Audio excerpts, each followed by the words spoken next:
expect to do much talking. I know I can just sit down here and he will school us. I want to learn. I want to really have an understanding of history. I would love to learn things I didn't know. So I can't wait to have him on space, and I know that we'll all have a great time. And I'm looking forward, particularly to an interactive segment. Hopefully, I hope we can have some speakers up on stage. To ask questions. So if you would like to be a speaker, just get your questions ready. And let's have a ball. I can't wait.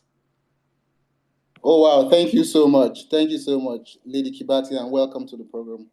I'd like to invite someone I regard as a very special person. He in the last election in Anambra State, he ran for the governor of the state. He has also done very well as an entrepreneur and a business person. He was the immediate past CEO of Transcorp PLC. When we talk about Transcorp PLC, a lot of people mistake it for the hotel. It's beyond the hotel. Transcorp PLC is into oil and gas as well, and energy. So I want to welcome the man behind all of what we are doing today. He is a very simple person, so he doesn't like titles. Mr. Valentine Ozigbo, to speak to us briefly, just before we bring Chief E.K. Clark to the platform. Let's hear from from Mr. Valentine Ozigbo, please. Thank you so much, Alright. Thank you, Dr. Mo. Thank you, Kibati. Thank you, the Emir, Professor, everything in Exactly. one. Let me seize this honor and pleasure to welcome my legend, Chief Edwin Clark, the man that has proven beyond reasonable doubt that he believes and loves the unity of Nigeria. He is one of those few people God has kept alive for a cause like this. I've had the privilege of listening to him in several occasions, and I can tell you, most times you will not see me without dropping tears, tears of joy, thanking God for his life, thanking God for, the words of wisdom that he usually shares and the passion he exudes. Quite frankly, um, I will tell everybody here, you are in for a good ride this evening with Chief Clark. He's somebody I respect passionately. I will tell you also that as the project we are on, P2B's project, wouldn't have the kind of bite it is having today if these legends haven't come together to basically push the agenda. And they did this not minding the pressure, the interest, the intrigues. There are several reasons why they should have backed out if we had acted like normal Nigerians, but they are not normal Nigerians. They are the people we should all be looking up to. And especially if you want to understand where we have come from, to know where we're headed. So I am excited this evening to listen to Chief Clark. And I remember yesterday when we were also talking to Pa Debanjo, he actually pleaded to be able to listen to Chief E.K. Clark as this session is on. So I hope we've brought in Emmanuel so that Adebanjo will be on this call. If that hasn't been done, it should be done immediately, please. And so it's on that note, I'm saying to everyone else, please enjoy this evening. Let's learn and let's inspire ourselves even the more. And let's hope for a better Nigeria. God bless you all. Thank you. Thank you so much. Thank you so much, sir. Thank you so much. It's like you said, it's a learning platform for us, for a lot of us who are young and may not have interacted with the history, that has made Nigeria what it is currently. Would like Kibati said, would like to get perspectives, from those who have lived it, those who have been there, and all that. So I'm also open to learning, as it were. Chief is ready. Chief is ready. But when we're ready to have him, would read his profile, so a lot of us know who they are interacting with. I know you know the name EK Clark, but we need to do him the honors of reading his official profile before we bring Chief on board, because we understand he's been set, for the program. Let's bring back Saddam. Saddam, you've been doing a lot of work. I just want you to, in 5 minutes, tell us, a bit more about the violence spaces, and what you've been doing for the couple of months, and what milestones you've achieved. Can you do that in 5 minutes, please? Uh, my brother, it's your it's Omar. I don't even know where to start from, man. I just feel like Just start from anywhere. oh my goodness. Oh my God. We just thank God, Sean. Let me just say we thank the Lord. God has been good and faithful because How did you start? okay. Well, I used to be a Twitter bandit. I'll just start by that. I used to jump on spaces, People that know me know that I am that guy that used to go on different Twitter spaces to go and defend Peter Obi.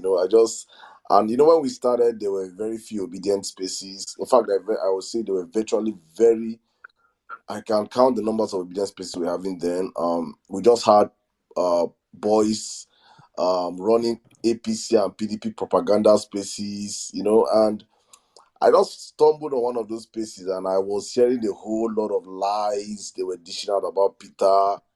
Then Peter was still in PDP actually, when we're still saying, give us Peter and the rest. So I jumped on one of those spaces and I requested for the mic, and unfortunately they gave me the mic and I just went on this whole rant of trying to say the truth about the man. Peter is a very easy person to sell.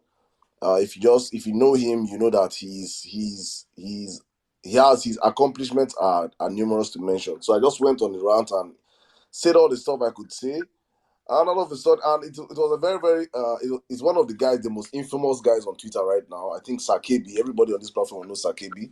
He was the one hosting that space. And he used to host a couple of spaces, So I became a regular. They now saw me like that Labour Party guy, that LP guy, that OB guy before Peter ported to Labour Party, And so anytime I come on space, I will see like space have 10 there are 10 spaces for people to speak, 10 speakers, and I'll be the only OB guy, and there'll be like 8 PDP guys, or so probably 5 PDP, 4 APC, and I'll be the only OB guy, and they'll take turns in bashing Peter, and when I come in, I'll just say my own, That's how we started. So it was virtually that way, and they kept suppressing obedient voices that comes up when you speak, they drop you, they speak, you drop. So it was out of the frustration of the whole gagging us. We're not able to speak our mind, and each time I speak, I get people following me, obedient people following me, and they'll be like, please, how can we do this? How can we?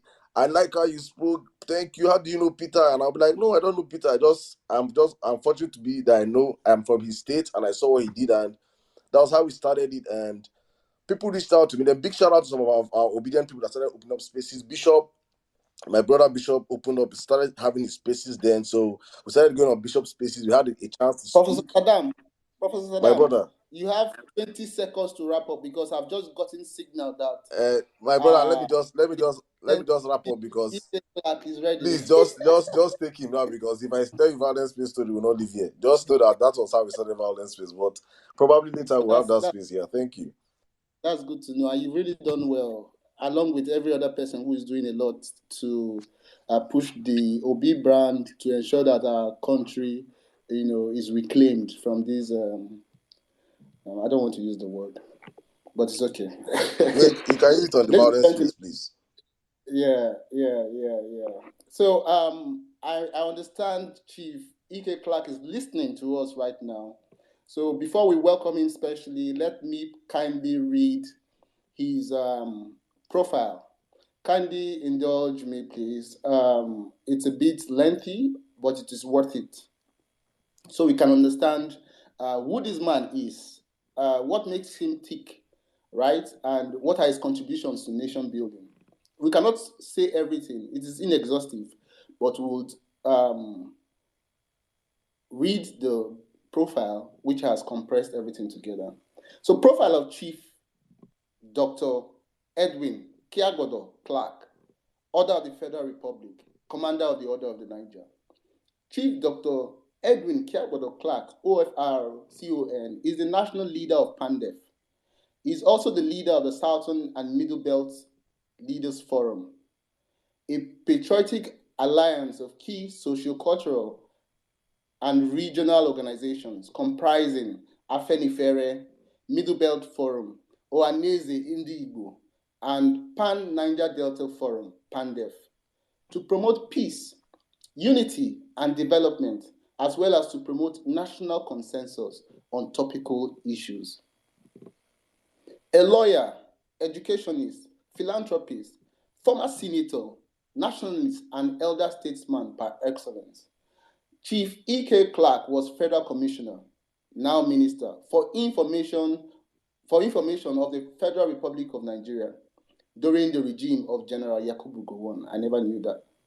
Born in 1927 in Ohunware town in Jeremy Clan in Ugeli South Local Government Area, Delta State, South Nigeria, Chief Edwin Clark grew up in a privileged home with a rich pedigree. His early exposure to school and learning enabled him to develop the passion for education. He did so well in primary school that he was employed as a teacher as soon as he completed his primary school. Wow. Teaching and learning at the same time, young Edwin Clark was able to obtain the General Certificate of Education, GCE, at the ordinary and advanced levels, after which he left for the United Kingdom to pursue a degree in law in 1961. He successfully completed his law course and returned to Nigeria in 1965. He was called to the Nigerian bar after 3 months training at the Nigerian Law School, Lagos, in 1965. E.K. Clark had a very successful law practice in Warri, Delta State, where he endeared himself to the people by being always available for them on the numerous and challenging cases over age-long oppression, domination, and inequitable distribution of the common patrimony in the heterogeneous society that Nigeria is. He equally became quite outspoken about the issues affecting the people. This soon led to his popularity as a man of the people who stands for the rights of the people and opposes man's inhumanity to man. It was this straightforward and outspoken character that led to his recognition and appointment by the government at the time. He was appointed Commissioner for Education and later Commissioner for Finance, Midwest, that's Bendel State, former Bendel State. E.K. Clark was the moving spirit and one-man council of the then Midwest Institute of Technology, which the General Ogbemudia administration established, and he became the first pro-chancellor and chairman of council when the institute was transformed to the University of Benin. What a history. As a national leader, Edwin Clark used his office as Commissioner of Education to encourage cooperation and collaboration with other governments across the country. This resulted in teachers' exchange program with the Eastern states soon after the Civil War as a core strategy of national reintegration and rehabilitation.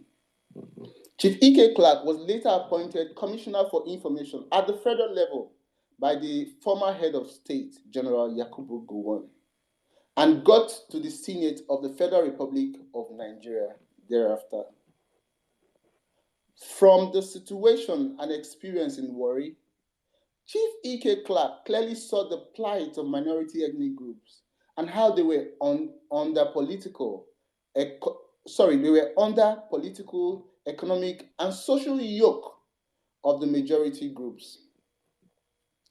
From the 1960s to date, Chief E.K. Clark has remained a strong voice for the Niger Delta people and other minority ethnic groups of Nigeria. Over the years, he has distinguished himself by his consistent and steadfast outspoken advocacy about minority oppression and subjugation, and has risen to become not only the leader and the paladin of the Niger Delta cause, but a national crusader for political and social justice.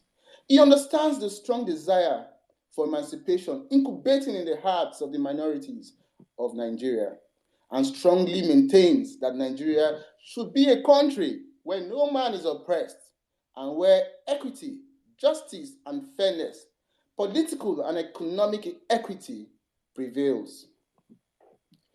E.K. Clark's love for education and his knowledge of the critical role of education in national development and cohesion, and in fulfillment of his vision of providing learning space for teeming youth population of Nigeria and the Niger Delta region in particular, established the Edwin Clark University, Kiagbodo, Delta State in 2016. Chief Dr. E.K. Clark is a recipient of the national honors of Commander of the Order of the Niger, CON, an officer of the Order of the Niger, of the Officer of the Federal Republic, OFR. He has also received numerous honors, awards, and recognitions from several socio-cultural groups, community-based groups, institutions, professional organizations, local and international, for his numerous service to the nation, Niger Delta region, and humanity in general. Ladies and gentlemen, please join me to welcome the legend himself, Chief E.K. Clark, OFR CON. You're welcome, sir. I think you need to accept the request. He's made a request. Elect Dati. Look for it and accept. Thank you. Okay.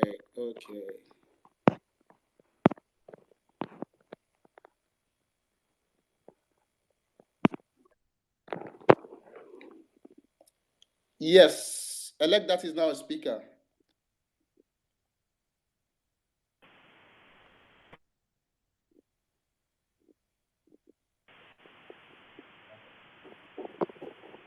Chief, can you hear us, sir? As I said, Happy New Year again. You're welcome. Happy New Year, sir. Very much. Chief, you're welcome to the program, sir. Very much. Nigerians from around the country are tuned in, including Nigerians from around the world, one of which I am. We're tuned in to listen to you, to draw from your wealth of knowledge and experience of the Nigerian condition, as it were. So we're eager to learn, and we're excited that you made out the time to join us. We're very grateful. You're welcome, sir. So I'll go straight to the point. You're nationally renowned as the leader of the Ijaw ethnic nationality and a statesman who has made valuable contributions to nation building. Sir, can you give us a sense of the position of the Ijaw ethnic nationality on the 2023 general elections? Thank you very much.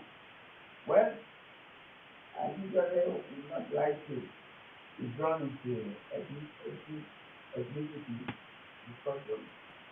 Well, however, yes, I'm the leader of the Ijaw. I'm their father. We believe that a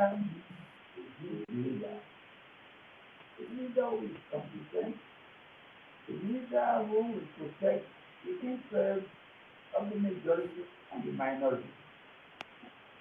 Having regard to the fact that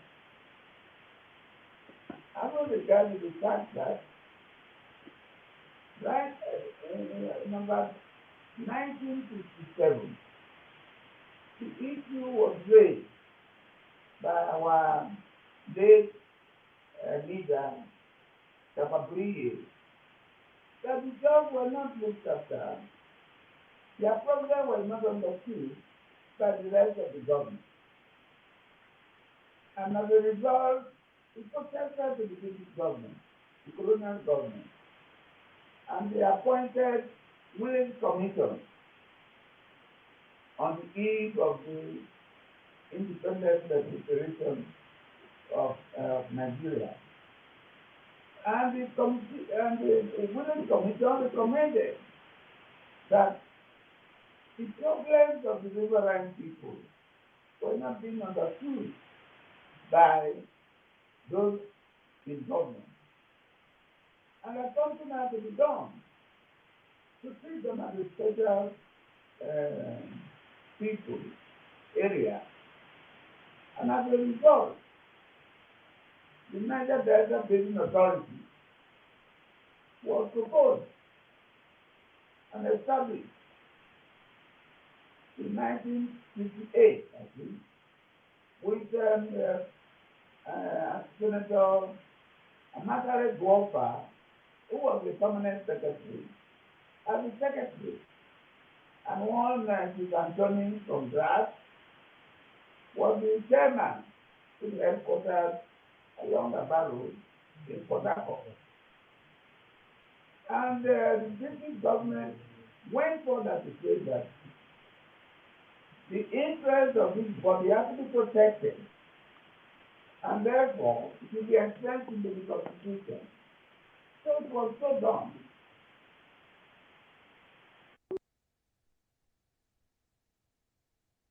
In 1963, the Republican Constitution, that this body will remain in the Constitution and would operate for 10 years without any disturbance from anybody.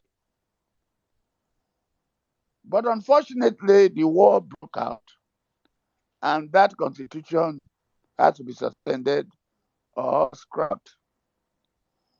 But then the spirit of Willis Commission has been haunting us. We feel that we are not being taken care of. So for us to have a leader, a president of this country, we must look at a person who is broad-minded, who is a Nigerian, who is competent, who has the sympathy of his people, who is patriotic, and who has respect for other people's feelings. We don't want a dictator, and that's what we feel. So all along, we've been having Tafawa Balewa as our prime minister. At this juncture, let me say this.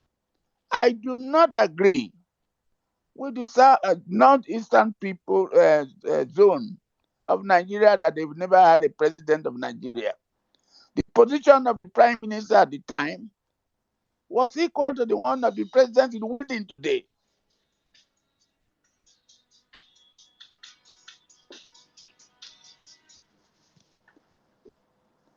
The president is waiting today. So to say that they have not got the president is not true. We have all got it. Earlier in the years of 1952, 53, Nigeria was like a pot standing on 3 legs. The cooking pot, big one, standing on 3 legs. One leg was for the northern region, one leg for the western region, and the other for the eastern region. During the war, one of the legs got broken up, and we have not been steady. We have not been stabilized as we should be. There's a lot of suspicion, no trust. So we feel that Nigeria should be a nation whereby everybody is equal. Until that is done, we will be living in a country like South Africa of those days before Mandela. What am I saying? The western region has got the presidency of this country, the head of state, when Obasanjo ruled from 1976 to 79 and became a president for 8 years. Even Choneko had it for 3 months. Then the Northerners, from 1956 to 1999, or with a short break when Tagari was president, have been ruling the country. They had opportunity. They were good men, no doubt, but that ethnicity feeling made them to create local governments where villages became states or local governments, where wards became local government. To imagine, I know Kano is a big place. To imagine that Kano had 44 local governments, all drawing their location fiscal something from the federal government. Each month, Kano State, through the local government, got about 6 billion naira. Then Bayelsa State, the producer of oil, where the oil started in Ala-Igbo, they have only 8 local government councils. I don't know how they came about it. I grew up in those areas. I know how big they are. So today we have only 8 local governments. Take, for example, it was decided that the federal government that 10,000 policemen should be recruited. And so the chairman of the Police Service Commission, Michael Kiro, said it should be done on state level. The Inspector General of Police said no. And the president said no, it should be on local government. So today, what is going on? Out of the 10,000 policemen, Kano had 440 40 policemen, and Basa said that's 80. Is that fair? No. So today, what is going on? Nigeria looks like a country whereby some citizens of this country are just like men or local. Nobody listens to them. They complain. We talk about restructuring. Nobody cares. Then you have Mr. President, who decides to concentrate on one part of the country, in his own region. For instance, out of 17 security boss men, 14 of them came from the north, from one side, not from the south. So we cannot have those type of things. So the leader we are looking for should be a Nigerian, a patriotic Nigerian, a Nigerian who is not influenced by religion, a Nigerian who is not too much influenced by ethnicity. The South have got their turn. So we believe that now that the North that ruled for 8 years should now come down to the South. That's what we are talking about. And if it comes to the South, let it go to Southeast. Not because they are Igbos, not because of any other thing. We are talking about region. We are talking about citizenship, equality of faith, and so on. That is the position. So we believe that we need a leader, a president who is very broad-minded, who is very free, very patriotic, humble, a man who understands everybody. And that's what we want. And I saw this last time in 2019 when PDP met and said the zoning should be resumed, resuscitated. after Jonathan. So it was agreed that the North would produce the next president. And about 13 of them, including Atiku Abubakar, Saraki, Tambuwa, and many others, David Mark, and so forth, they were all interviewed, screened in my house here by our people. At that time, we were working hand in hand with the Northern Elders Forum, led by Ango Abdullahi. And we did a good job. But Atiku was rigged out. But then I saw his running mate as a very competent fellow, very unassuming. And I said, I wish this was the presidential candidate. But now God has made it that you should have the opportunity to wanting to become the president of Nigeria. So one is supporting him not because he's an Igbo man. He's very competent. He's down to earth. He's reasonable. He's intelligent. He's a professional. So everything we need in a leader, he has it. Very patriotic. He has sympathy for everybody. Incorruptible. That is the most important thing.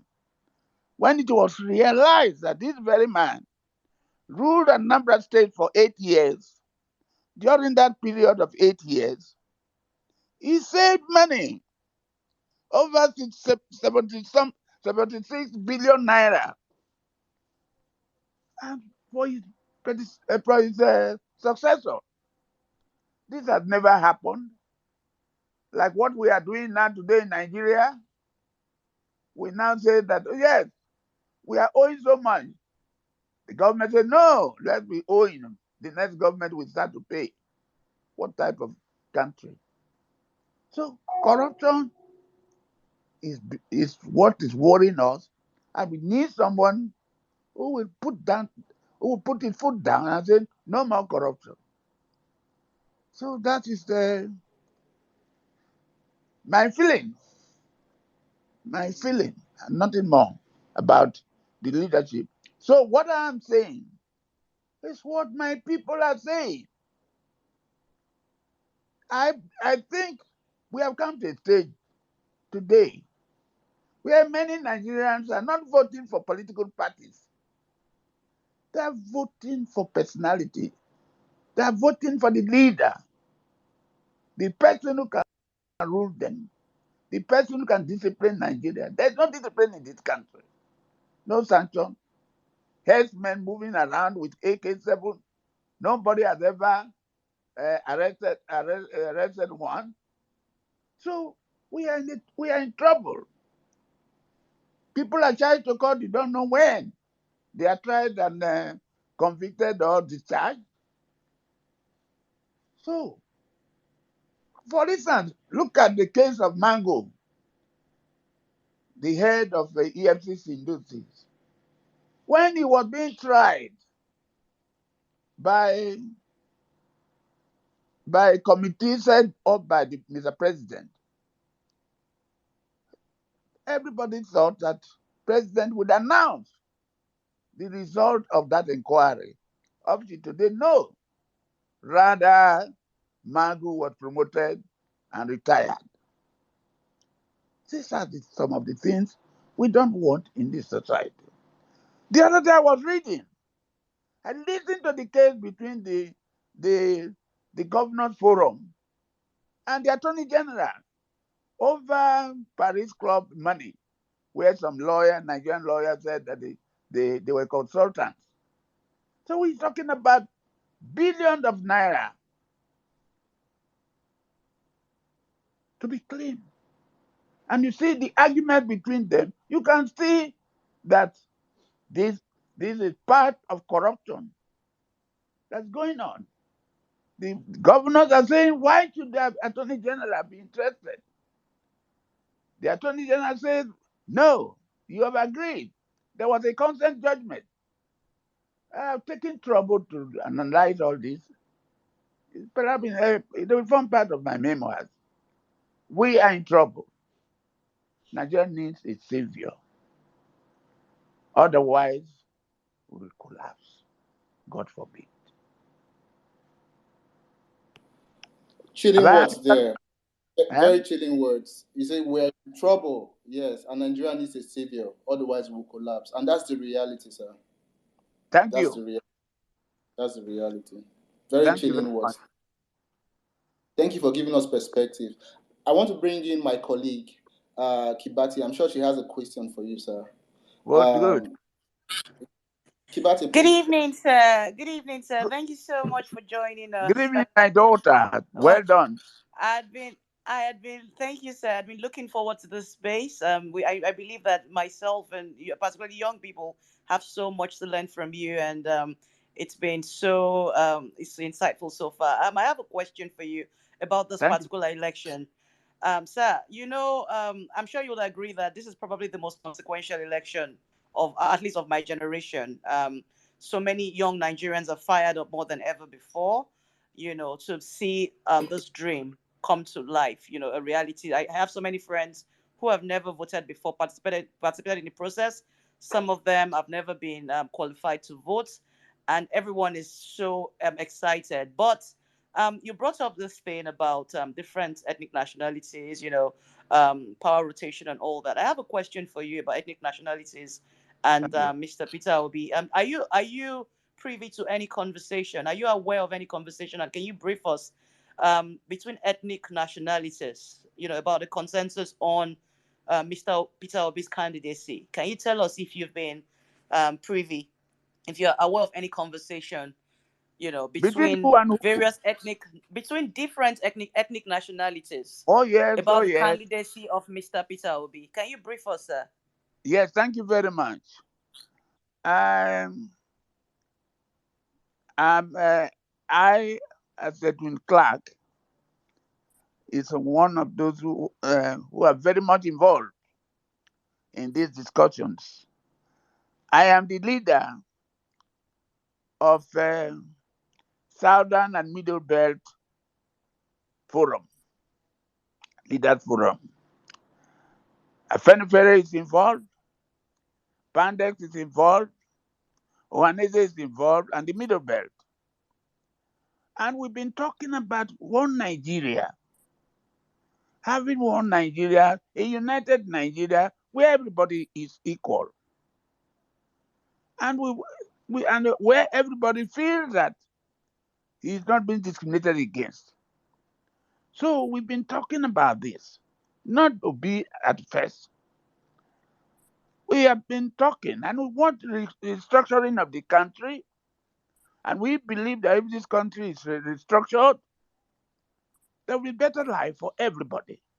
Nigeria will survive as a country. But that is not coming because Mr. President paid a deaf ear, doesn't care about what people say in this country. Once he gives his order, everybody must obey. I think we are past that stage. We are in a democratic country. Mr. President is not an emperor. Mr. President is not a king. He's not a dictator. He's not a military ruler. He should come out and listen to people. So now that he's completing his time, we Nigerians should know that we do not want another President Muhammad Buhari again. We want someone who is quite different, who is open minded, who is intelligent, who listens to other people's views, who has a government, who meets with his cabinet and they take decisions at all times. Now, so we've been talking about Peter Obi. I felt that if we have Peter Obi, he will solve most of the problem we are suffering from. At the same time, we said that Southeast should have a president. That would also solve that problem. So we have been talking about him. And we feel that you mentioned the youth. That has been our problem. Our youth in the past turned themselves to be thugs or mercenary, moving around, snatching boxes, doing all sorts of things, shooting guns all about. Until the last demonstration by the young ones. That was a fantastic one. And most of us believe that that was the beginning of good things to come. And they have shown it. And luckily enough, they all seem to have preferred Mr. Peter Obi to any other candidate. You can see that in the streets. You can see that even with a 10-year-old girl or boy. So we have been talking about Peter Obi. I have met with him several times. And our group has also met with him. That's why on the 3rd of January, I decided to endorse him as the leader of Pandex. Pandex has also taken a decision with the others. Last Thursday, we unanimously agreed that we should endorse Peter Obi and work for him in the interest of Nigeria, not the interest because he's an Igbo man. That's what we have done. I listened to a group of my friends in the West, Southwest, and I was a bit ashamed looking at the caliber of leaders we have. I respect so much. Going to Akure to say that they are their Finiferis, knowing fully well that our Papa has retired from politics, and has handed over to his assistant.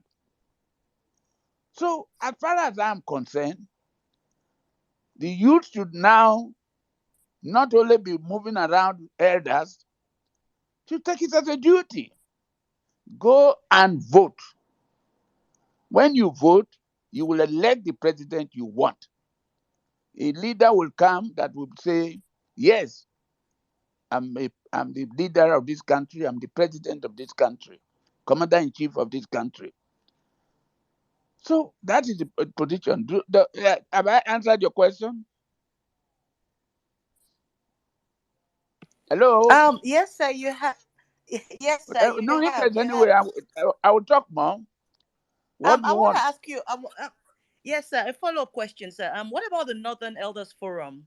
There's been a lot of suspense about whether or not they will endorse Peter Obi's candidacy. But have you been in conversation with them, or in any form We of have this. alignment with We are them? not on a regular basis. And you know very well that Ango Abdullahi is is progressive in his ideas, and sometimes we quarrel when I say money. He said you are too much of an ijo. So, but we have agreed. We agreed together that we need a competent fellow. We need an intelligent fellow. We need somebody who is strong, health-wise. That's what we want. We don't need we need old men. Biden will make again, but he's mentally alert. He's strong. He has experience. For instance, one of these candidates of Nigeria has wanted to be president for the past 5 years, 5 times. Is the country meant for him alone?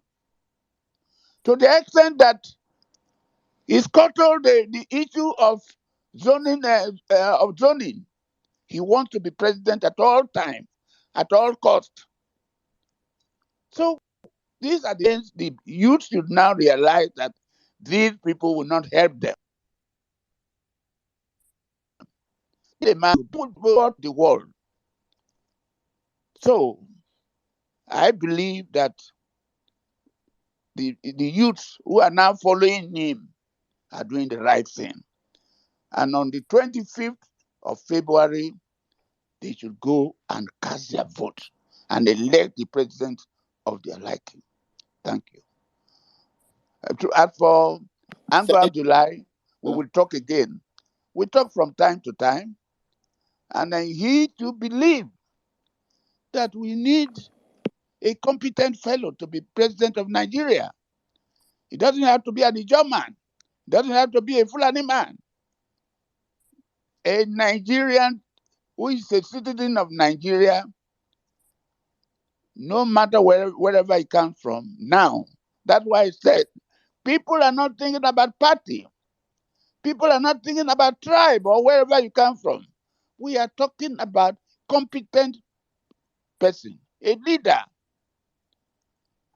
Our failure in government is because we lack good leadership.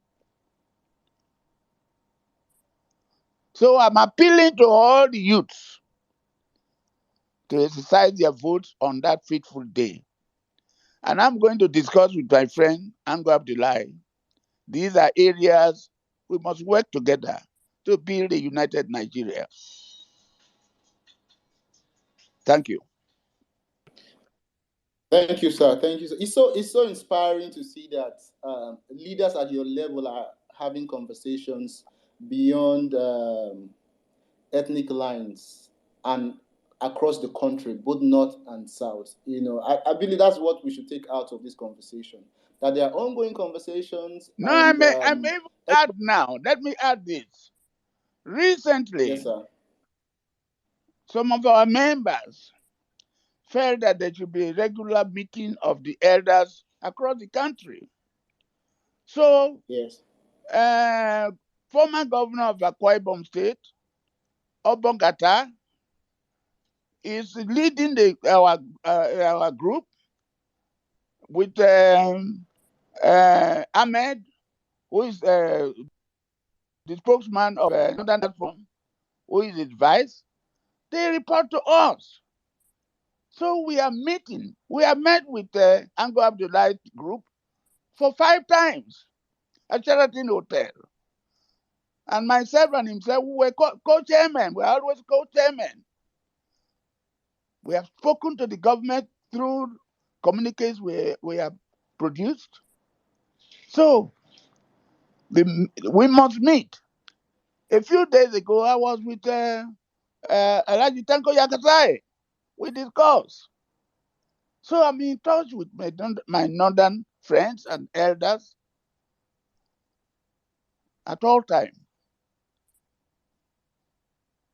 Some people Thank you, sir. believe. Yeah, thank you. No, go ahead. I didn't want to cut you. I thought you No. had Go stopped. on. Go on. Okay. Thank you for confirming that there are conversations ongoing. Thank you so Yes. much. I believe that will settle a lot of people.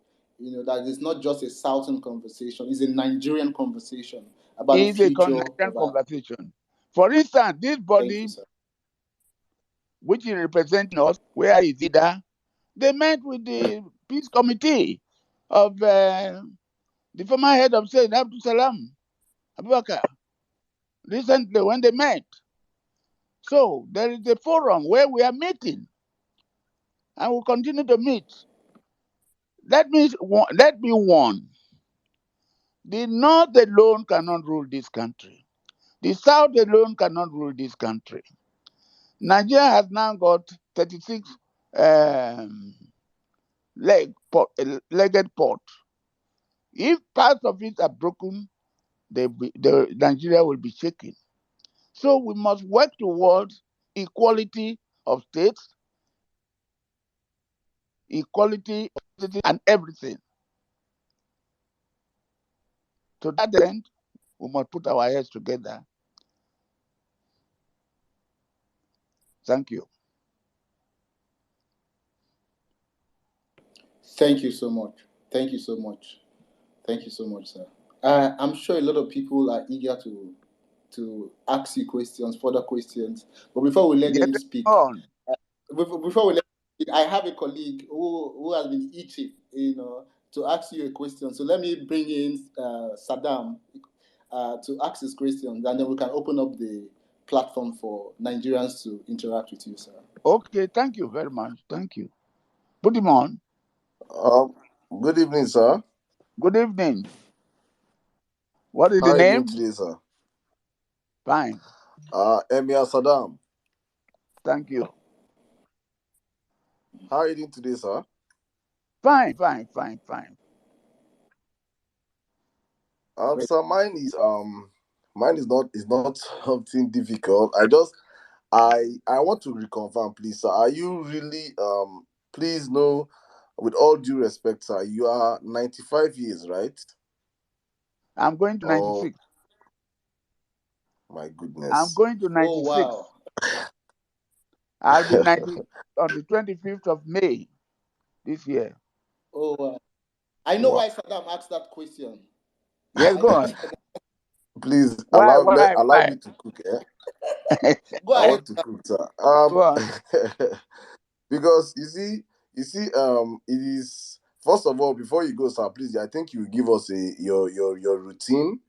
For young Nigerians, you give us your what you take, what you drink, what you eat, how you exercise, how you live. Because I want to recommend it for some people. You know, there's Thank you. someone that is saying he's 71 years or 70 years, and we can't hear him speak. We don't even know he's always bulabaling everywhere. And I'm here listening to you, and I'm wondering, is this man really 95 years, or he's the one that is 71 years and the other man is 95 years? But thank you very much, sir, for presenting yourself. We have been here for the past 1 hour, and you're speaking and you don't want to stop. You Thank see, you. but some people, they, they're on the campaign and they speak for 2 minutes and they'll push them out for, I think you should be the Thank one contesting for presidency in on that party. But thank you, sir. I just want to ask you a question on just on the lighter notes. I just want to ask you a question on restructuring. Yes. Our generation, many people, when they hear the word restructuring, they get triggered. Many people from different parts of the country, they get triggered because they don't really understand. For some people, like I grew up in the north, and that word restructuring is a very dicey word over in the north. It looks like you're about to divide the country in a way that they don't understand. But you coming from the first republic up until now, you understand the dynamics of Nigeria very well. So I want you to if you can explain to Nigerians on this space right now, young Nigerians listening that are scared anytime they hear a government promise restructuring, what does restructuring actually mean in the terms of Thank you. you? How do you understand the word restructuring, sir? Thank you. Restructuring, thank you very much. Restructuring did not start today. Even during the military, they were restructuring. There was restructuring. During the Macpherson Constitution, there was restructuring. That is, let us do this, add this, subtract this. This is why the government should go on, reduce the amount of money that goes to the region, or increase the amount that goes to the state or to the federal government. This is all restructuring. Restructuring means that, like, let's take it from the 1999 Constitution. You find that the 1999 Constitution cannot be regarded as the people's constitution because there was nowhere where Nigerians sat down to think about a new constitution. However, we got one which is very much unitary in form, but there are a lot of things that shows what we want, but they are never labeled. So restructuring means that, like somebody said today, Nigeria is too big to have one system of Chief Obasanjo, to have one system of police, to have one federal police. So we are asking for the creation of a state policemen. And if that is done, that's part of restructuring. That's what called restructuring. We are saying that the federal government has about 64 items exclusive to it. Let us have a devolution of powers to the states. The states should take up agriculture. The states should take up education. The states should take so many things, health. But the federal government had gone even to the level of running secondary school, primary school. That is not, the federal government should only regulate, be like using the NUC to regulate the various institutions. So what am I saying? That we want a situation whereby the states will perform the jobs meant for the states. If you look at, I think Section 5 or 2 of the Constitution, the president, Section 1 says that the president has executive power to rule the country subject to, it didn't say that it's absolute, subject to certain areas. For example, the state governments are independent of the federal government. They are not appendages. They have their own orders. They are the chief security officers of their state. There's enough for them to do under Section 5(2), I think, of the Constitution, where power is given to them, where they take care of themselves, of their area, their legislators, their local government, and so forth. I have always said that Mr. President believes in restructuring. He knows what restructuring means, but he wants to go it alone by issuing executive orders. What do they mean? Executive Order 10 was turned down by the Supreme Court the other day. President APC as a party in 2014 talked so much about restructuring as one of the things they were going to do. And since then, they forgot about it. The 2014 National Conference, of which we were all members, made 600 recommendations.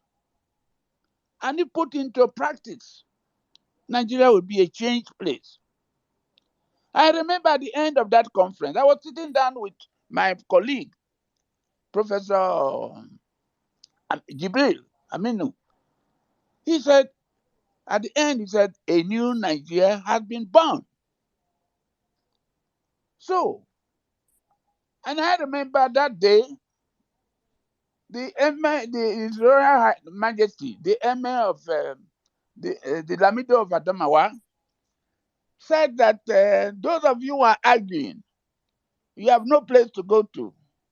But those of us who in Adamawa, we have another state, Adamawa state in the Cameroon.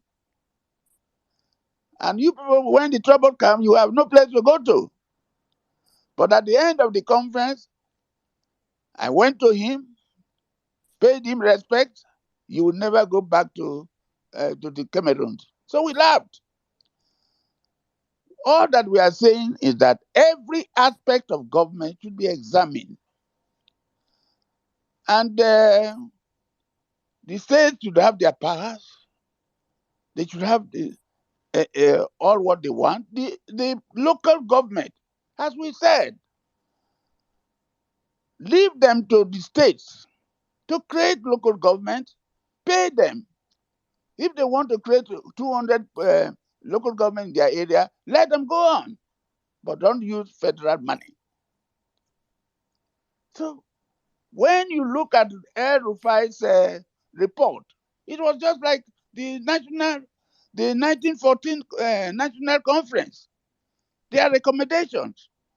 They believe that there should be a state police. And they even made a memo to be taken to the National Assembly as to what to be changed and what not to be changed. So those who do not understand are the people talking about restructuring. We don't know what type of restructuring we want. We have been restructuring. Creating more states is a restructuring. For example, in 2014, we recommended that there should be 18 more states created in the country to give everybody sense of belonging. I give you an example. For instance, take Benue State, for example, since 1999, I do not think an Idoma man had become a governor of that state. But if more states are created, they will be able to take care of themselves. California is the largest state in America, but it goes with states like Rhode Island and so on, New Jersey and so on. No one is bigger than the other. California competes with other countries in the world, but it's part of America. So the main fact that Kano State is there, Lagos State is there, does not prevent Bayelsa existing as a state of equality, of having equal status. So we want restructuring of this country. That's the thing. They should understand. They know. They believe that when you restructure, the oil producing communities will take all the money. No. That's physical uh, restructuring, where money should be shared. In what way? These are all made up, provided for. So there is nobody whose life is going to change because of restructuring. Rather, they will have more money. It will make them to look inward. If your area is farm like Western Nigeria in those days when they had cocoa, Northern Nigeria when they had granite, pyramids, everybody was on his own. Nobody was envy of the other. All the states were moving. They were moving at their own pace. We all cannot move together. Is it not a shame, a disgrace for 36 states to come to Abuja wanting to share money? Whose money? So these are the problems we are facing. And some of us believe that those who produce certain resources should be compensated for. For instance, the PIB, look at the law.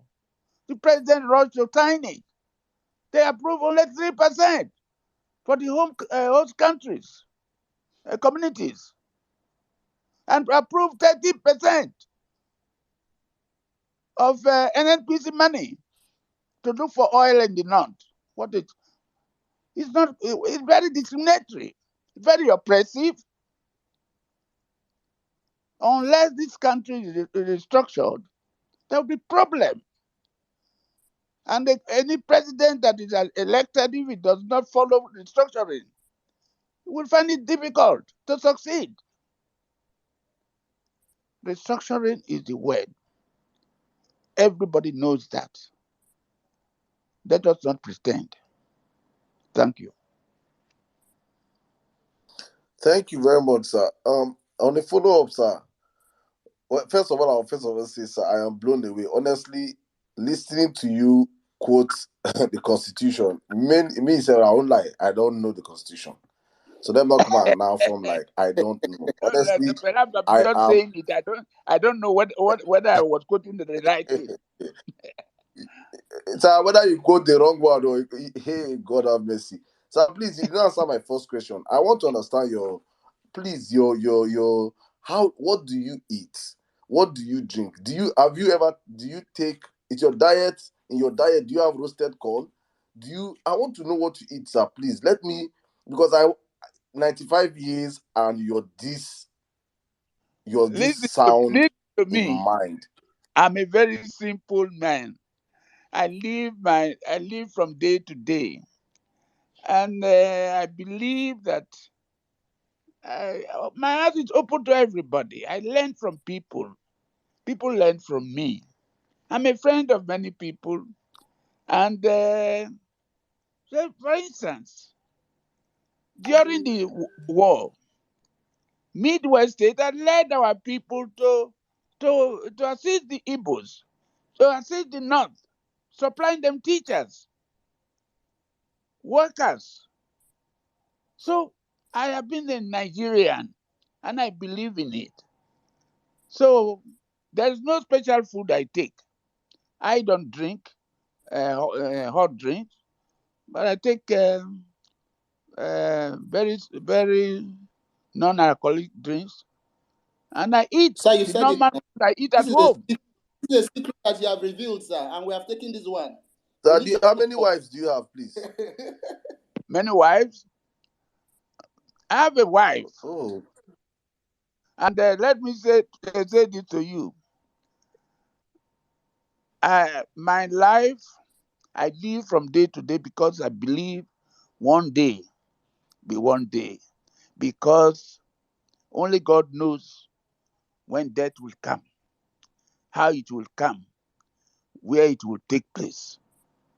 So I don't have any type of life different from what I, I started living when I was young. One of the things that perhaps helped me, I come from a very good family without being immodest. Perhaps you must have heard of Professor J.P. Clark, John Pepper Clark, the poet. You must have heard of Ambassador B.A. Clark, Nigerian permanent representative at the United Nations. We are same mother, same father. We eat together from the same pot. We sit down and talk. We exchange views.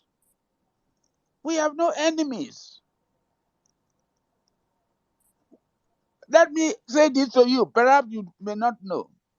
In 1961, I went to London to study law. And I was one of the British Council guests. I stayed in Hans Crescent, near Harrods, near Nice Bridge. And we used to take buses 93 and 97, bus 9, to go to town. And one day, the students met. We had many. Joey Ruku, for example, was a member of that place. They met and said they wanted me to be the president of Hans Crescent, where there were Australians, New Zealand, and East Africans, and so on. And I ruled that place for 2 years. So I'm a Nigerian. So I practice moving with people from time to time. I do not discriminate.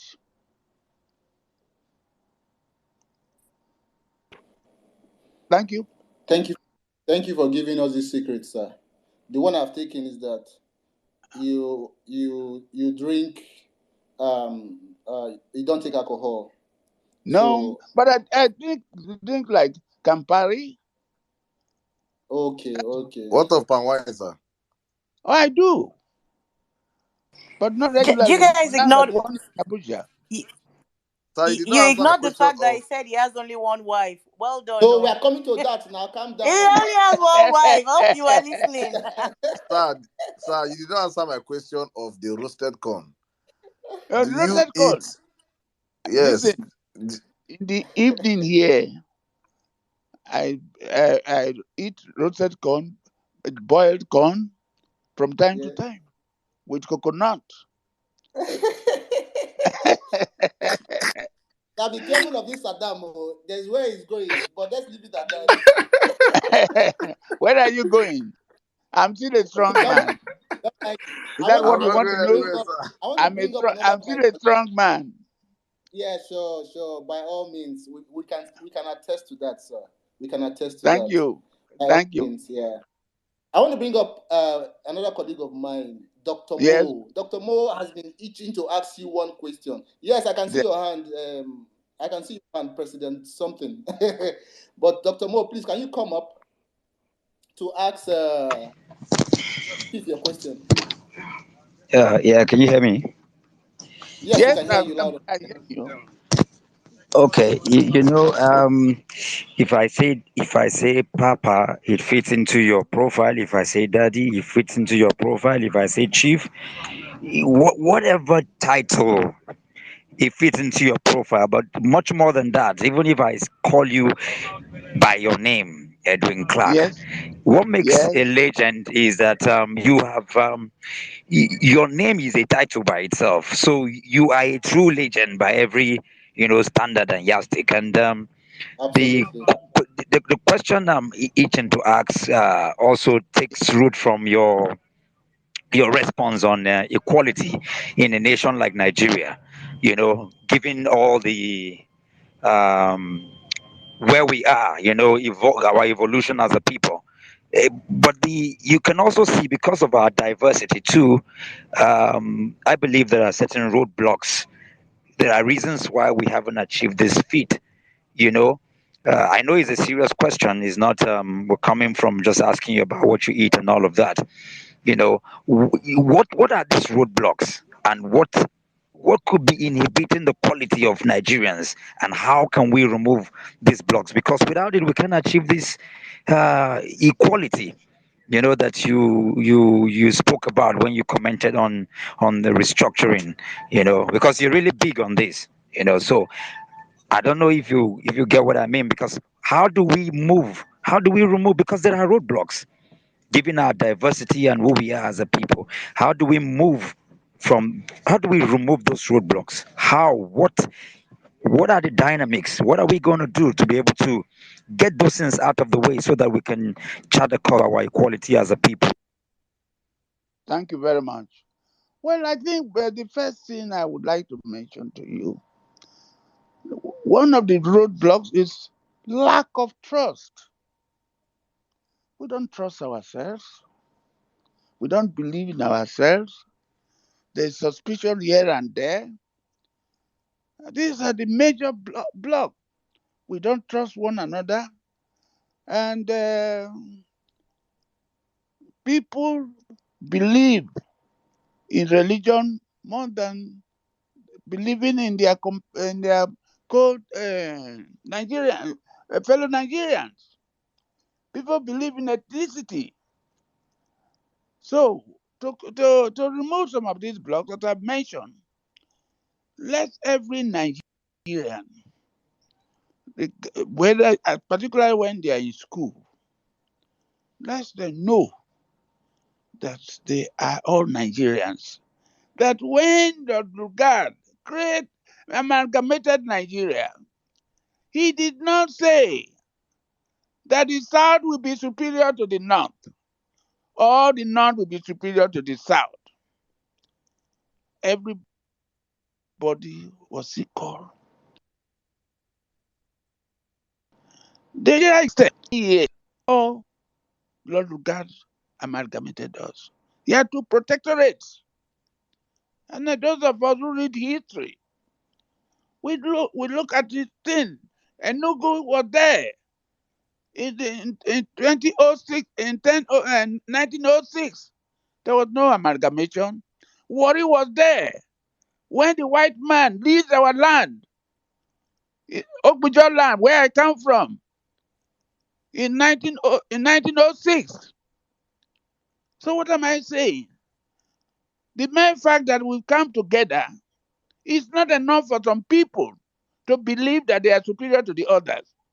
So to remove these blocks we are talking about, I've mentioned some of them. Number two, let our children go to school. Education. If you have education, they are learning in the same place. No problem. And this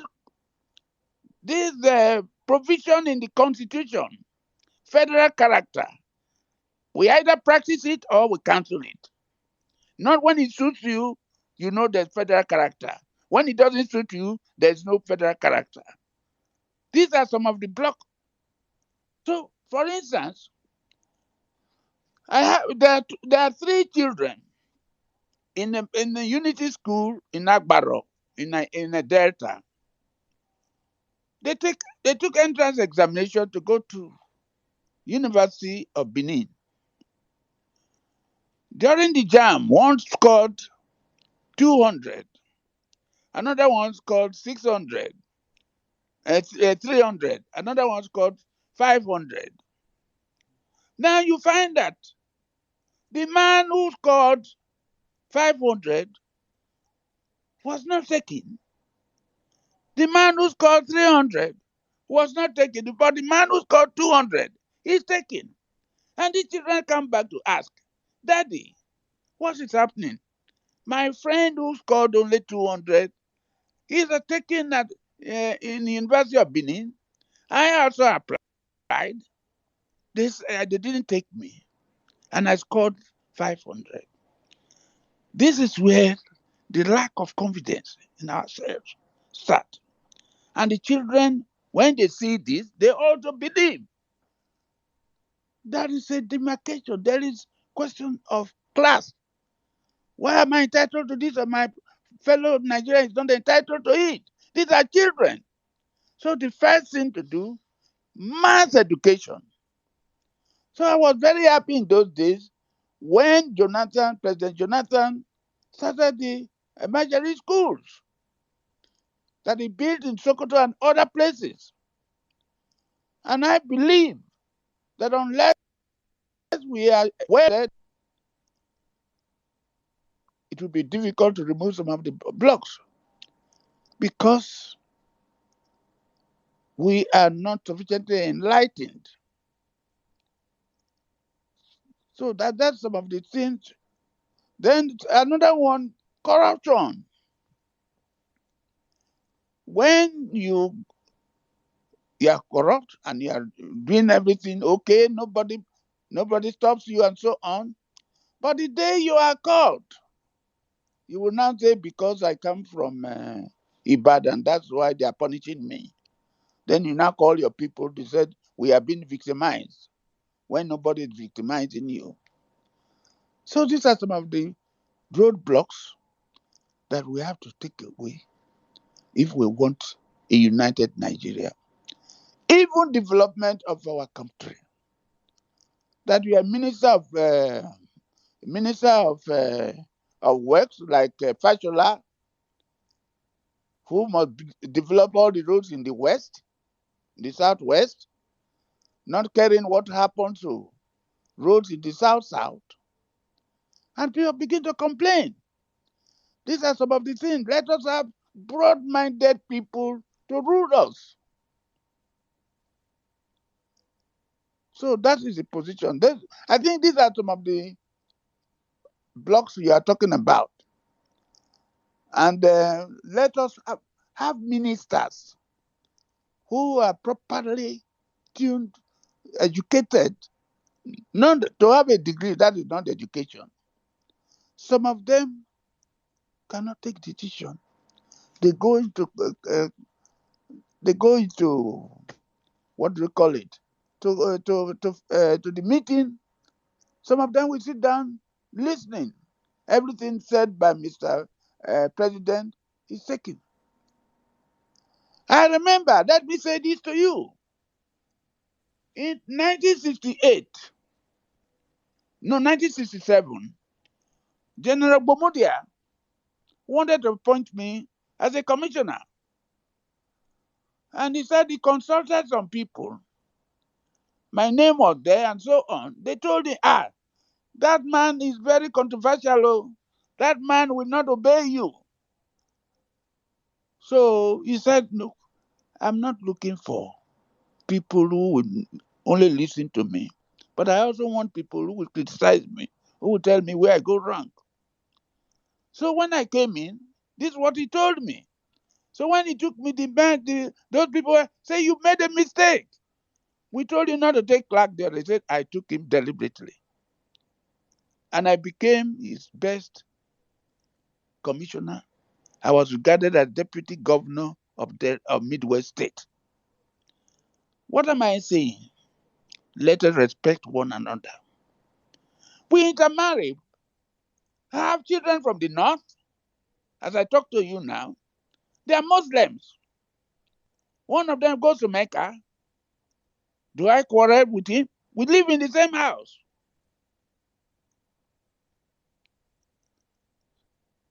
That is why today, and let me say this, one of the reasons why I criticized APC was that This Muslim. If in 2014 or 13, Buhari was to become the presidential candidate and Tinubu was to be his running mate, and they kicked. People like Saraki and others kicked that no, we don't.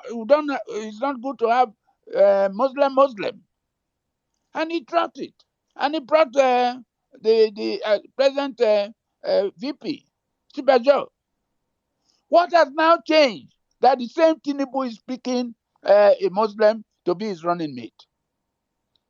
These are the problems we are facing in this country. So we are building roadblocks, knowingly that this is so. I think we must. Then again, you find that some people believe that they are born to rule this country. Nobody is born to rule this country. These are one of the problems we are having. So the blocks are many, so it's difficult to put them. But through education, through restructuring, everybody knows what he wants in his place and so on. So that is the position. Thank you very much, sir. Thank you very much. We have less than 30 minutes to wrap up. So very quickly, we'll open the mic so that people can contribute and ask you Thank questions. you. So Thank you. Yeah, to our fellow citizens who have been itching. Dr. Great Oracle, I can see your hand. Don't worry, we will call to the mic. They've been itching to ask Baba, our father, questions. Kindly be brief, please, so he can address. Saddam, yeah, before we bring on more speakers, I think more Nigerians deserve to join the space. Please, for everyone listening to the space, share it. Please share it on your timelines. Let's have more people inside in here. Come on, I mean, this conversation is so engrossing. I've learned so much, and I think more people deserve to join us. So please, please, use the hashtag The Living Legend, and tell all your followers to please join us. We only have about 20 something minutes, and I believe we're going to end 8 o'clock on the dot. Yeah. Thank Yeah. you. But Baba, I said Baba wants to give us extra time. We will not mind, though. Go ahead. Baba, can we borrow more time from you? Oh, well, let's go on. I'm strong. I'm a strong man. Yeah, you're stronger than Bulaba. So Saddam, behave yourself. We'll take this to add another 30 minutes, sir. Is that fine? It's okay. Go Thank on. you very much. Thank you. Thank you, sir. Thank So you. quickly, Kibati and Saddam, kindly bring people to the mic and let's be brief, please. Yeah, I think Saddam already called the Great Oracle. He's on stage Great here with Oracle, us. please go ahead. Good evening, sir. Good evening. Thank you for having me on. First, let me express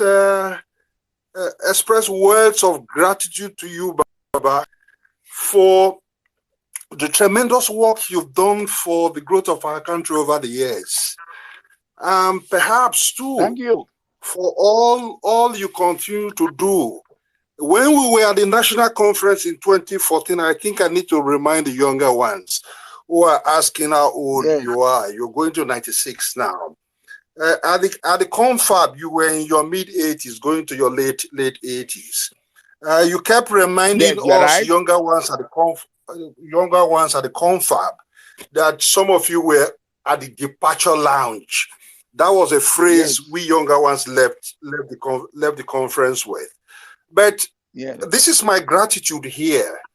Each time we ended our plenary sessions and we ended up having interest groups meeting in your house, always into the early hours of the morning, 3 o'clock, 4 o'clock, we break up and return to our different hotels. You are always the first person at 9 a.m. to report at the venue of the conference at the National Judicial Council Complex in Abuja. And I also want to remind the younger ones, there was a day we were supposed to move an important motion at the national conference. And we wanted unity among the ethnic interest groups at the national conference. Ohaneze, the Pandef, the TIV Middlebelt Forum. You appointed me as the timekeeper, as the gatekeeper, to stay at the door and take names of our delegates from the South, East, and Middle Belt, who will be at the conference, to vote on that day. I saw it as a privilege, but as a young man in my mid-40s, I didn't think you would turn up early at the conference. Surprisingly, at about 8:35 that Wednesday morning, you turned up asking for me, Mahmoud, and asking for those who were already at the conference. Unfortunately, for very obvious reasons, we won the debate that day, but the co-chairman of the conference, for reasons very obvious to him, ruled against us. I thank you for all you do, all you continue to do, all you continue to do for our country. If there's anything that the younger ones must learn, is those little secrets, that have kept you with us until this moment and beyond. And your commitment, to this country. I saw Nigerians who were not Ijos, who were your friends, who attended meetings with us, sometimes at your home and at other times at Chief Dokpesi's house. And I saw that camaraderie that existed between your group. My group as young, I was 44, 45. But I was termed the youth at the national conference. But there were other younger elements who were in their 20s, who were members of the National Institute of Nigerian Students, who were at the conference. Perhaps going forward, we'll continue to thank you for all you do and pray that God keeps you alive. And finally, perhaps condolences as well on the death of your brother, J.P. Clark. This is my question, sir. We have been on this trajectory for restructuring for many years. At the confab, we came up with some of the most beautiful resolutions, conferences any conference can produce in our history. We know Buhari abandoned it and threw it into the trash can. Are we hopeful that Obi's presidency will implement some of the star resolutions of the national conference? That's my question, sir. Thank you. My name is Mahmoud, sir. Mahmoud? What is your name? Abdul from Auchi.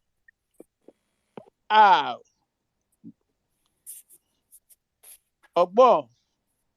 Oh, follow, sir. Mosa, thank you, sir. Thank you very much. Now, well, it's a good question you've asked. And once I want you to come and see me anytime you are free. I want to discuss with you. Thank you for the compliments you paid to me. Now, to the question you mentioned, you asked. Obi is a very progressive fellow, very practical. He knows that bringing youths into the government, to his own government, is a way of restructuring. You're changing the pattern of people thinking. So, I think he will do it. He said the other day, when he took over Anambra State, education was at the lowest. Health was at the lowest. He had to reorganize. Reorganization means restructuring. Restructuring doesn't mean divide and you have your own. I will take my money. You will have nothing. No. Obi will restructure Nigeria. And I'm very sure I've discussed it with him. Because when he came here to see me, I told him, I said, I want to know. There are many of us who believe that there should be restructuring before election. But we thought that government will hold the election whether we like it or not. And if we boycott it, we'll be the losers. So Obi will be able to restructure Nigeria. It's not one man's job. Let me say this. My son, I discovered that Mr. President has not shown enough of sincerity and honesty in what he's doing. He does not want restructuring, but he's doing restructuring through executive orders. You want independence of the judiciary, you want independence of the local government. These were things we recommended in the national conference. So then he set up this Air Rufai.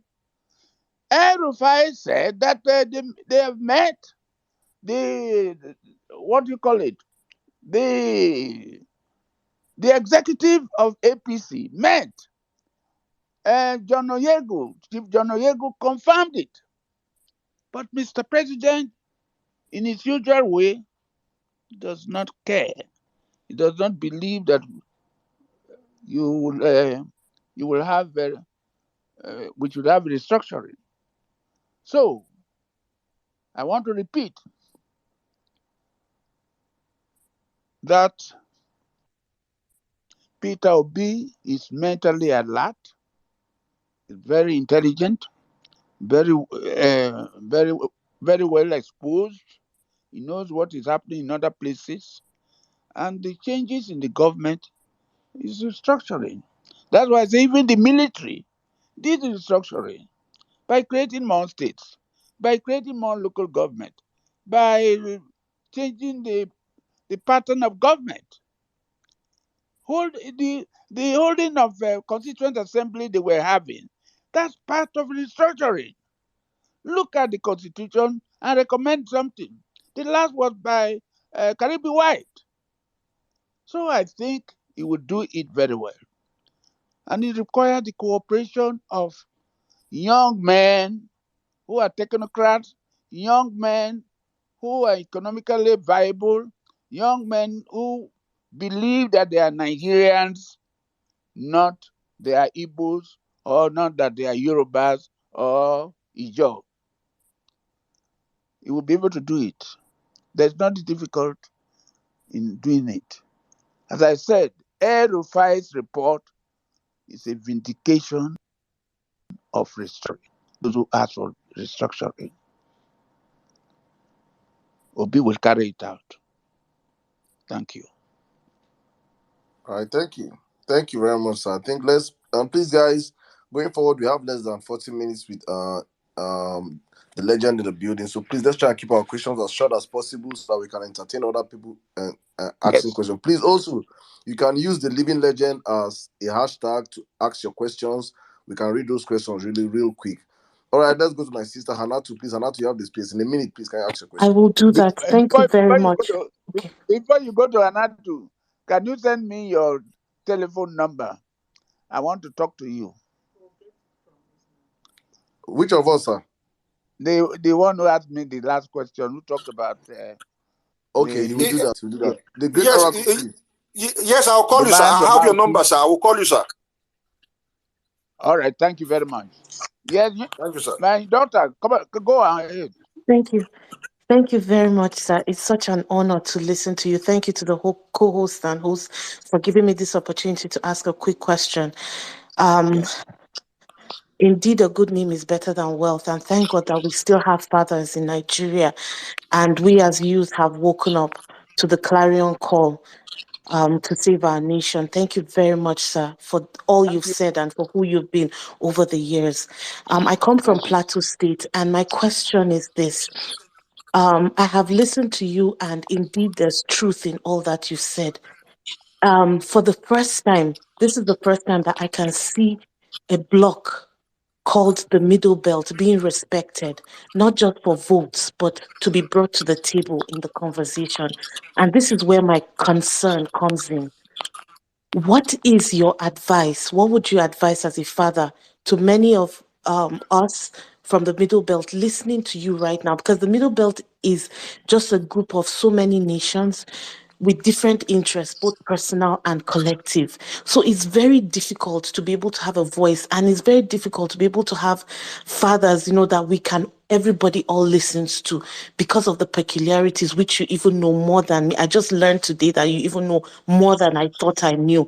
So my question is this: what is your advice right now to us as a middle belt, especially when we're going to pursue things around the farmers herders clashes, the killings that have gone on, the injustices that have been going on?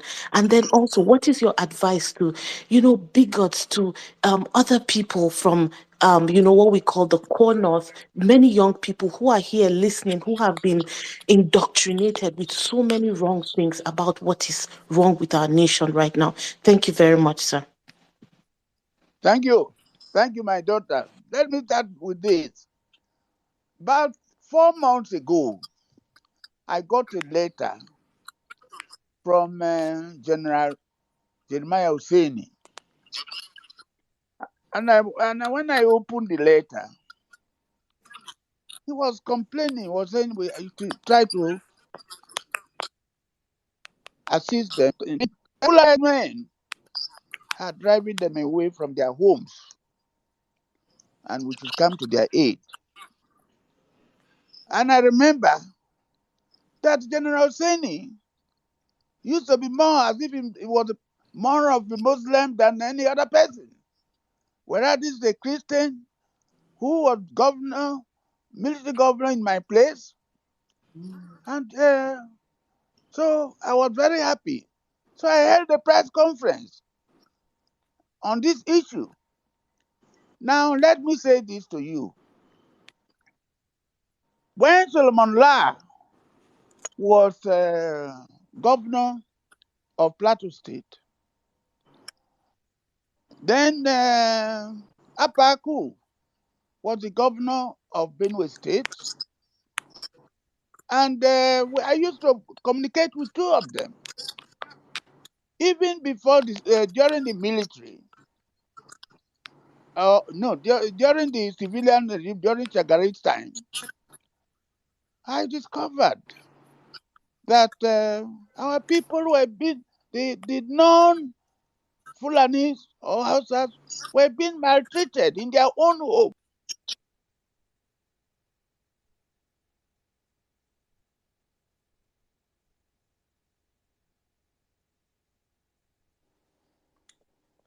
Is it just me? No, we can't hear you, sir. You have a governor who does not know his people are suffering, who could not be made a running mate, but he believed that the place for him is to become a director general of a campaign or whatever he is. He's deceiving himself. He's a sellout. I don't believe in him. I remember the Jang, the last governor, who was always in touch. If you cannot defend your people, who else can do that? If you cannot fight, you can talk. So for today, I have seen that the creation of just not local government has changed so many things in the plateau. Plateau is no longer the plateau we used to know. Just our holiday resort, the place where white men will come and they will never like to go. Today, everybody is afraid as to what will happen tomorrow. 10 people are killed overnight. People have been kidnapped. Nobody talks. So, we are aware. So what we have, what we are doing so far, we've got some of your people. There are things I don't want to say here, who are working with us to see that we live together without any quarrel, but as equal citizens, but respect my ownership of my land. I think these are the problems that we are having. I remember Ibrahim Matu in 1982. Ibrahim Matu was an assistant, was just an ordinary officer of the party, NPN. He came to me and Apaku. We set him up. We made him what he should be. We asked him to go and contest the chairmanship of NPN in Plateau State. He went. And I think the president, the national chairman of APC, Ala-Igbo, I think, defeated him. We don't have anything. Then he became deputy to him. So I remember the woman minister, the woman affairs, Pauline Auto, led a delegation to me some time ago during the Jonathan's time. And we looked at it, and I told Jonathan, don't let these people go on their own. They are being oppressed. And we did not care. That's today. We now have APC government in a predominantly PDP state. So we are gathering. The people are mentally alert. They know what they want, but they have no leader. That is the problem we have. But I'm happy that I told you how Cindy cried out recently that they were being oppressed.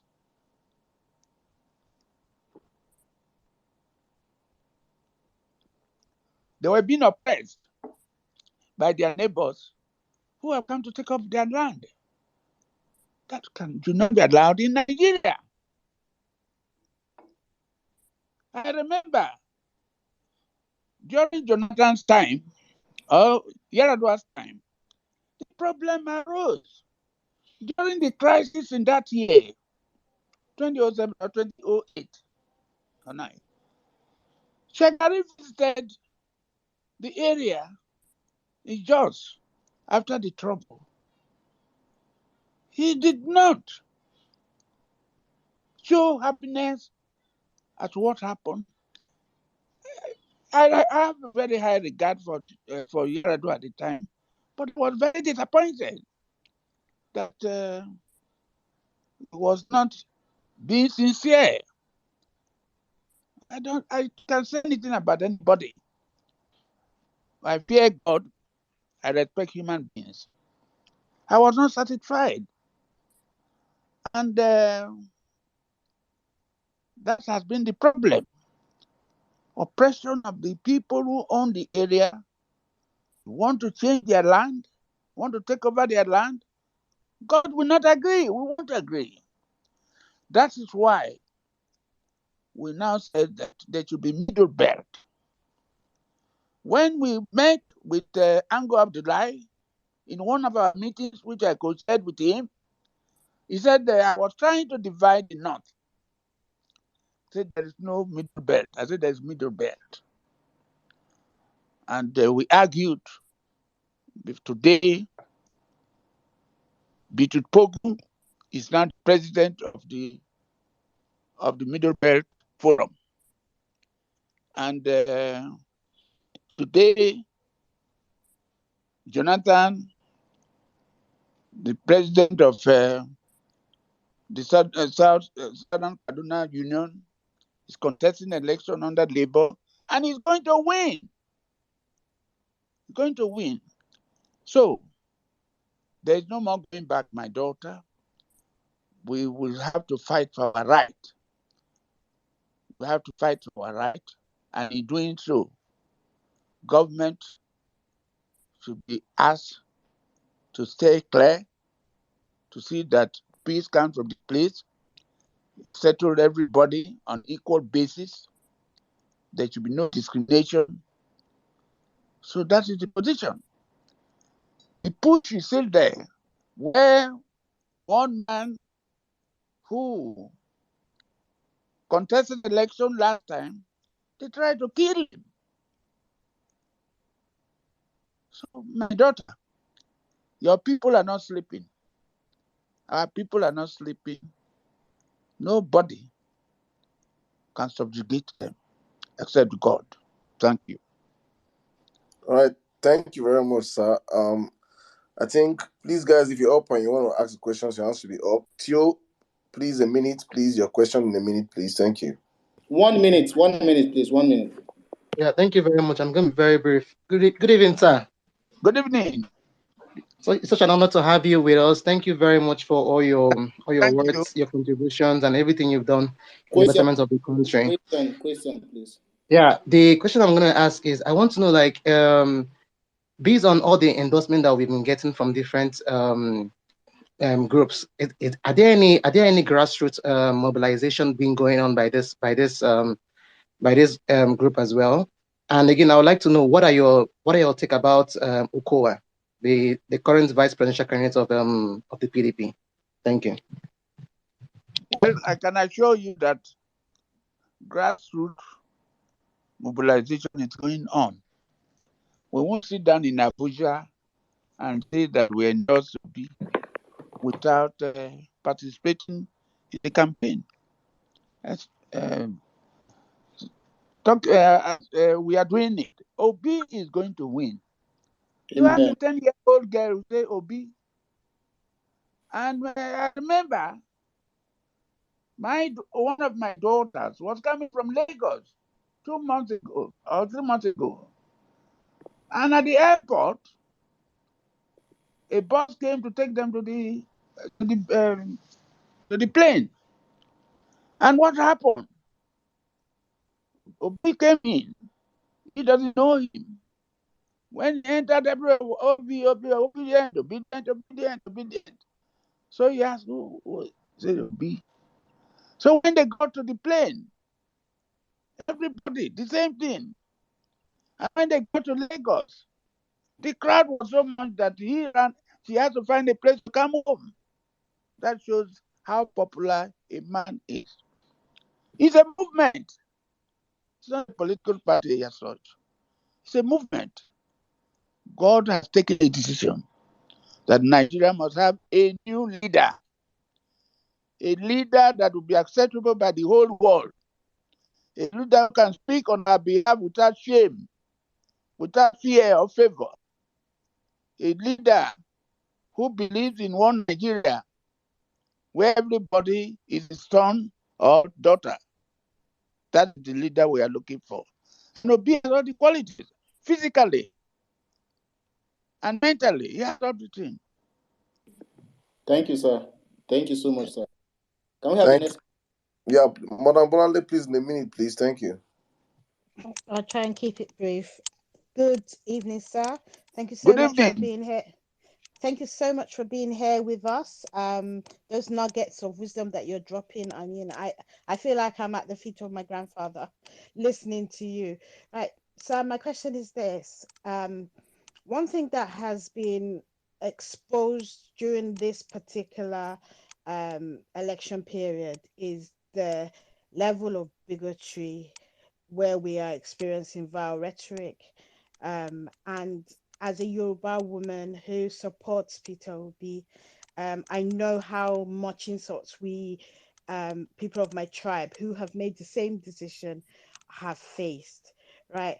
On one hand, I'm thinking, is it just political expediency, or are the fault lines in Nigeria that deep that we would require, a South African style truth and reconciliation panel to address the grievances and the sorry, the grievances and the marginalization and the fact that the middle belt is it's bled for decades, and it doesn't seem like Nigeria has stood up for them yet. Thank you, sir. Which people? I'm talking about people in the middle belt, not just the plateau, the Benue. We're talking about the southern. Now let me say this to you. We have a meeting of southern Nigeria and middle belt. And I hope you've heard that we lost our leader in the Middle Belt, Commodore Dan Suleiman, died Yes. last week. Yeah. Now, people like General Leckworth, they are there. So they're important people in the Middle Belt. You cannot cover them up. They will speak at any time. They've arrived. And even the people at home, either in Akoti or in Wukari or wherever they are. So the Middle Belt has arrived. Nobody can change it. If you go to Kaduna, southern Kaduna, they are on the ground. And they are going to win. The governorship of Middle of Kaduna State will go to the Middle Belt people. So we are not suffering. We are not suffering, but the security forces are not are not supporting us. For instance, in southern Kaduna, when they attack their people, and our people want to come out, they said there's curfew. They would allow them to come out to defend themselves. But we have also told them what to do. My daughter, the days are gone when we feel that we are inferior to some people. No, we are not. So when we have a meeting some time ago, we call a Congress for Change, formed by the Middle Belt and the South. And our first meeting was attended by people like General Bamayi, Togoyaro, and so many other people from Kebbi, from Tamfara, from Kaduna, from Katsina, from Niger, from Kwara. These are areas, even though they don't live together in one state, we regard them as Middle Belt people. And even though people like Anga Abdullah accuse us that we are dividing them, that these people are not in the same place. So, but they all realize that you're either a Fulani or you have your own tribe, ethnic nationality. So that is the position. Don't worry. The Middle Belt has come to stay, and we will support it. Whatever happens today will be there. Thank you. Thank you, Sasa. I think she asked like two questions. She first of all started up with the bigotry people in the Southwest are getting. So I don't know if you could address that in a very short time so we could go to the next speaker. Thank you, sir. Which one? The bigotry from Southwesterners are getting right now for supporting Obi. What she means is Southwesterners who are supporting Obi are being condemned and criticized. What's your word, sir? By whom? By their people. By their people. They are not better Yoruba men than our people. Aya Debajo is in charge. He's in charge. When my good friends, General Kriade and others, Rufalaya and others, followed Tinubu to Akure, they thought that they have been able to scatter Afenifere. No, because the old man had retired. I was aware. He told me that he had retired and had given the leadership to Aya Debajo. And when he called a meeting, everybody attended. And they're moving on. So there's nobody who told you that they are in the majority. They are not. Most of them were with us and wanted to come. They don't call them for meetings. And we have said, call them. I'm the leader. There's no molestation of our people there. Our people are strong enough to deal with them. Thank you. Thank you, sir. Yeah. All right. Thank you very much. I think Savik, please in a minute, sir. Yeah. Thank you very much, sir. And we are profoundly grateful for your wealth of experience that you're sharing with us this evening, and equally for your insights and assuring us that PO is going to try to implement the 2014 confab reports. Thank you so much for that. He will. Thank you.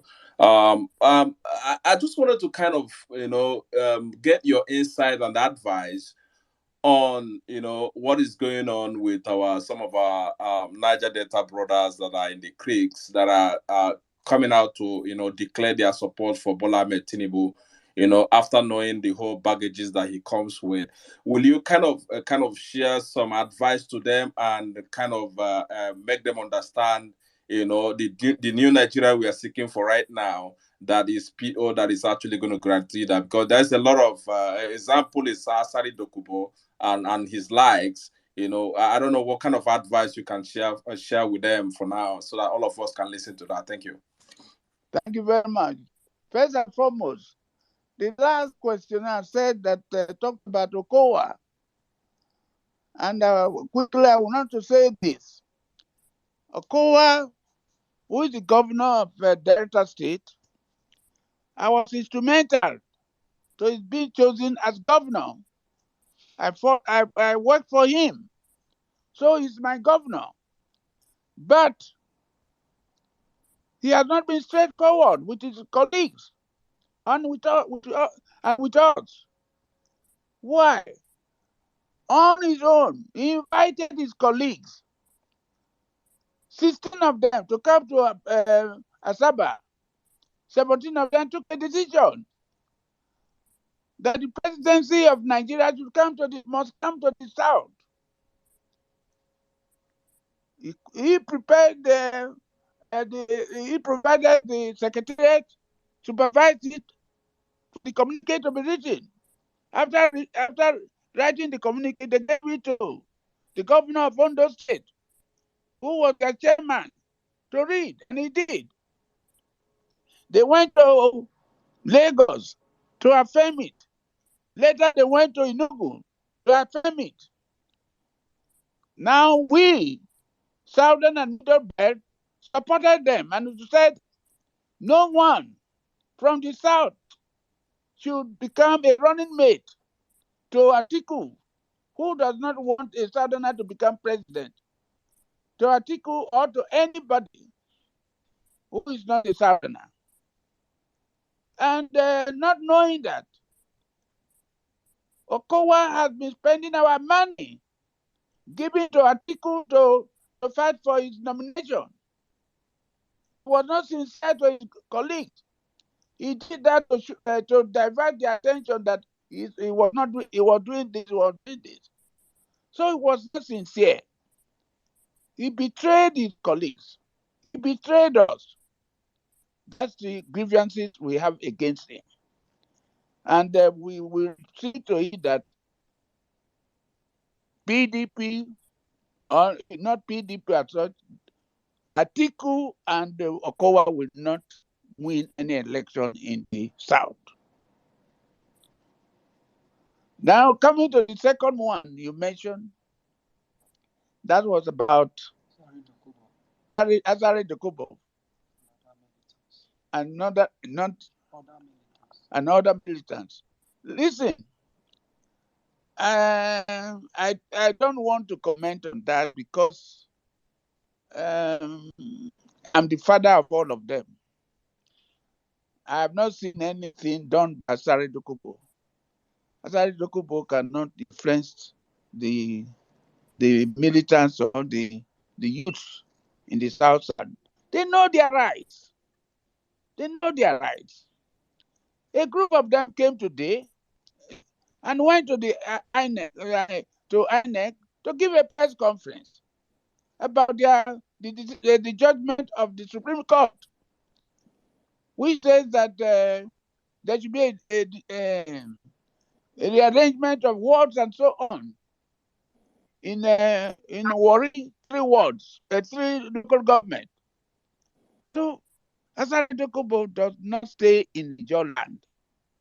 He's in is it Togo or Dahomey? That's where he stays. So his presence does not make any difference. It does not influence anybody. He believed that he was part of those boys in the east, but they about quarreled. So I don't think I want to comment on Asare Dokubo. Thank you, sir. That. Thank you. Thank you, sir. Wow, thank you very much, sir. Let's move on to our next speaker real quickly. Please remember to keep sharing the space, guys. Okay, briefly your question, Peter Obi, USA. You have the floor. Go ahead, please. Thank you very much. Let me rush and say, Don Mosa. Thank you, Pa Edwin Clark. My name is Stephen Osemigi in New York. I'm very delighted to meet we can call you an ancestor, but you are still alive. So, where's it? Yeah, I'm alive, yes. Thank you very much. Domo, sir, Domo. My question will quickly be that you guys that were here before this whole party of Nigeria began, what was the conversation towards independence? I know that the 1966 crazy madhouse by young boys with military uniform disrupted Nigeria. We have not gotten it right since then. And the states will say we have 36 legs, you rightly said, but I believe they were created by largely people in uniform. Nigerians have never decided which state we will have, how many it will be. And I would like you to speak to what was the conversation briefly before we started this party. We believe that we got it wrong when the military boys took over, and we have not been able to agree to get it right. For example, the Southeast have 5 states, even though supposedly it's a region. Why does the Northwest have 7 states? They will never have enough senators. They will never have enough people in the House of Assembly to have their legislation go forward. We that are minority, as it were, in quote, as an Edo person, what is our voice in the Nigeria? So there's so many things wrong, and the restructuring doesn't quite capture our diversity. I'd like you to speak to that. I know the time is short. So what is your question? What is your question? My question specifically is, in terms of the restructuring, can we go back to what it was when Nigeria was given independence as to the original agreement for regions to have that autonomy? Because I don't really hear that in terms of my understanding of what they talk about restructuring. Okay. I know it's a long question. Thank you very much. Let me refer you back to the 2014 National Conference. One of the decisions taken in order to make everybody equal was to create 18 states, more states, so that no one ethnic group can dominate the other ethnic group because they're in the minority in the state. That would put everybody on equal footing. That's one of the ways to do it. Number 2, devolution of power. When the power comes to the state at the state level, we will all be represented. But when it does not, only the majority people who are in government enjoy it. You said Southeast has 5 states. On what basis? Nobody knows. That's why we said at the national conference that create 3 more states. 3 more states. No, 4 more states for the East. Then they will make it 9 states.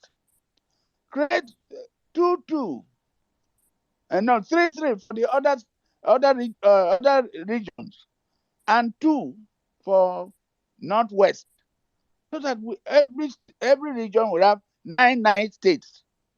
There's no reason why some people have a fewer number of senators, fewer numbers of ministers, everything that minority, even sharing of money, they are cheated. So these are the things we are correcting. We're on it. We are fighting for that.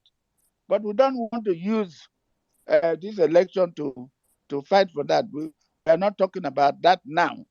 But one of our major problems is this, what you have said. And in our meetings, we discuss it from time to time. Thank you, sir.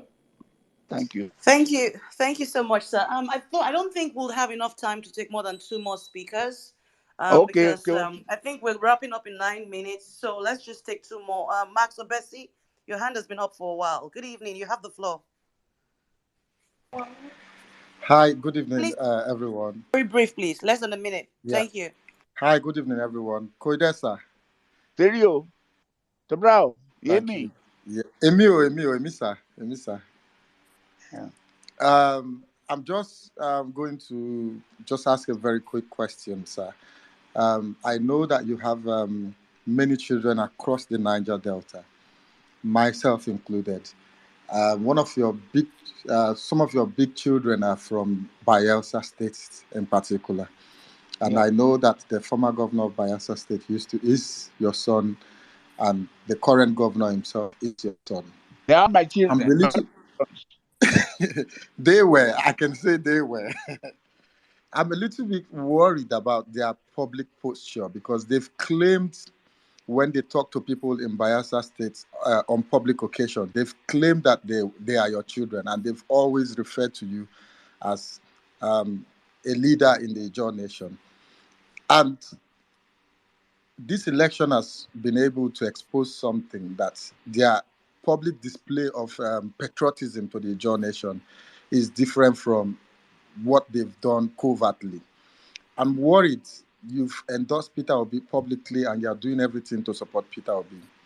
But these people seem to be running on a different trajectory. My question is, what are you doing, what are the things you're doing, if any, to bring this sort of people to the table, for them to understand the need for us to have a president like Peter Obi and sustain and perhaps deepen our democracy? Thank you, sir. Thank you very much. I spoke. I had a discussion with my son Doediri yesterday, and then last week I spoke to Dixon, my son, who wants to go back to the Senate. Now they are PDP men. Their party is PDP. At the moment, you find that they are not with Wike. They are in the main. They are with the main party. So it is difficult for them to support Peter Obi, and we wouldn't like to push them to do so. But all we say that allow everybody to vote for the person he wants to vote for. No question of governor said we should all vote for this. That's what that is avoided. Anybody can vote for anybody. So it will not affect. They too have only one vote each. So I do not think that they are supporting their party. They cannot leave their party to come and support Obi, and they are not members of the party. They are not part of the 5 recalcitrant governors. So everybody will vote according to his conscience. Once that freedom is given to everybody, that's okay. Does that answer your question? Yeah, I think it does.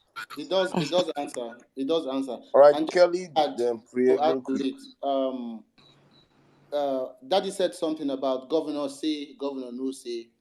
This is not about governor say or governor no say. It's about our destinies, right? 2023 is about our destiny. So when governors say, you are right. You and are right. align with our aspiration for a better Nigeria, then we say should take the cause. What we say should take the cause. I just need to add that because, I see a lot of comments, even as we're having this program, people are asking questions. This governor say, that governor say. It's not about governor say, it's about what we say. I just thought I should make that point. Thank you very much. That's very good point. Everybody should be allowed to vote according to his conscience, whether young or old. Thank you, sir. Saddam, please go ahead. All right, let's just take Kelly and Priye in a minute each, please, so we can wrap up 30 this. seconds each. 30 seconds. Yeah, 30 Okay. seconds each, please. Thank you very much. I will go straight to the question. Sir, how can we ensure that mathematically it is impossible for PDP and APC to get any votes more than 25% in the South? I mean, we need to deny them that window, that opportunity. That's my question. Thank you. Okay, can we take the second question so that Daddy answers the two at once? Exactly. Go ahead, Priye. Yeah, Koide, sir.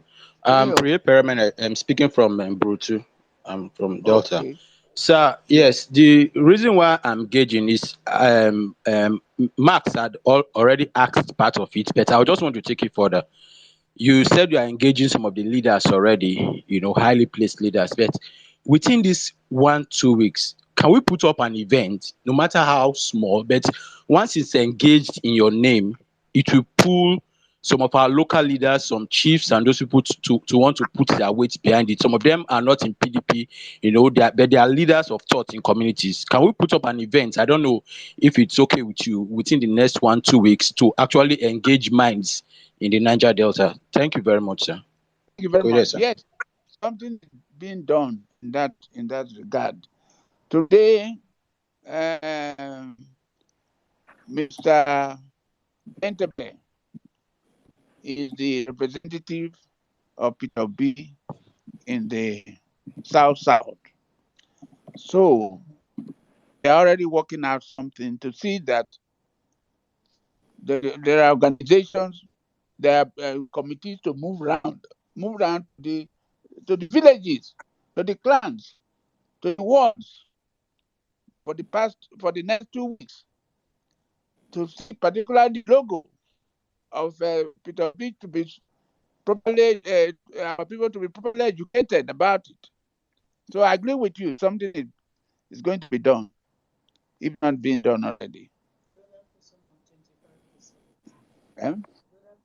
Yes, the sir, question about the 25%, that again depends upon the people.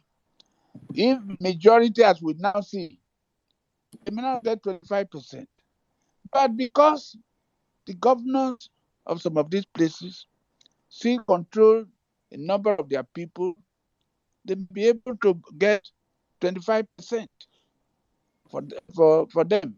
As for people going to the creeks and so on, I think it's just a visit.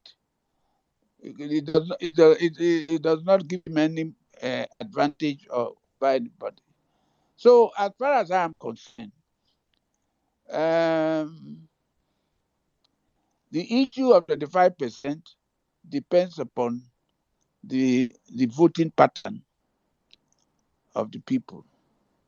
So and it's too early to answer it because within the next 2 weeks, before the end of, we'll be able to see where the swing will go.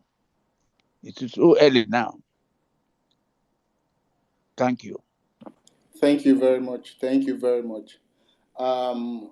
Words are not enough to convey our gratitude to you, sir, for finding out time, spending over 2 hours with us to share your thoughts, to inspire us, to nudge us forward, right, as we take these steps to alter our destiny and the destiny of our nation. May God bless you, sir. Thank you.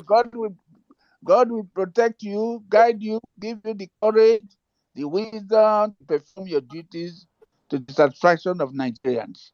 Amen. So let us, at the end of it, let us a better Nigeria. Thank you and God bless. God bless you. Amen. God Thank you bless you, so sir. much. God bless you, sir. God bless you, Thank you. sir. God bless you. Thank you, my daughter. Thank you. Bye. Thank you. To the following announcement. Very important, please. Tomorrow, Yeah. we are taking charge of Lagos. Tomorrow is the Lagos. We're shutting Lagos down tomorrow. He's shutting Lagos down from every. Right? If you look at Twitter now, the hashtag Lagos for LP is trending. The hashtag Obidati in Lagos is trending. The hashtag Peter Obi is trending. So please, we must be there in our numbers. Don't forget, tomorrow we shut down Lagos. Then tomorrow also we'll be hosting the former governor of Lagos State. Deputy governor. Former deputy governor of Lagos State on this space. And she is Her Excellency Chief Kofoworola Bukno Akerele. Please don't miss it. You see the inspiration we get from this conversation. You see the insight we get into history from this conversation. You see the commitments of our leaders and fathers to this nation. It's, if you want to be inspired, if you want to strengthen your convictions, please don't miss it. Kindly retweet, kindly invite more people to come on this program.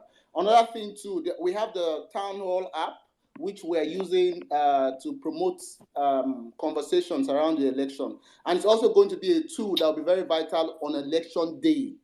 You can download the Town Hall app by going to obidati.support. www.obidati.support. Please download the Town Hall app and begin to engage with your people, right, in your constituency in the app. It's an app that it will be instrumental to our success because it's so featured that on election day we would have our conversation centralized. So whatever is happening where, and as the results trickle in, you can see it live on the space. Please download the Town Hall app. It's not the regular Town Hall. It's not Bulaba. This is a different Town Hall. This is the real Town Hall, right? So, ladies and gentlemen, I want to thank you on behalf of the co-hosts, Dr. Mo, Saddam, and the elegant Lady Kibati. And then most importantly, on behalf of the man behind everything we're doing here, His Excellency Mr. Valentine Uzibo. Aziza is behind the scene, doing a lot. We thank you. We appreciate you all. Thank you for giving us this opportunity to bring eminent Nigerians to interact with regular Nigerians and the rest of us. Until tomorrow, this is me, Oraye St. Franklin, your host, signing out. Thank you and God bless you.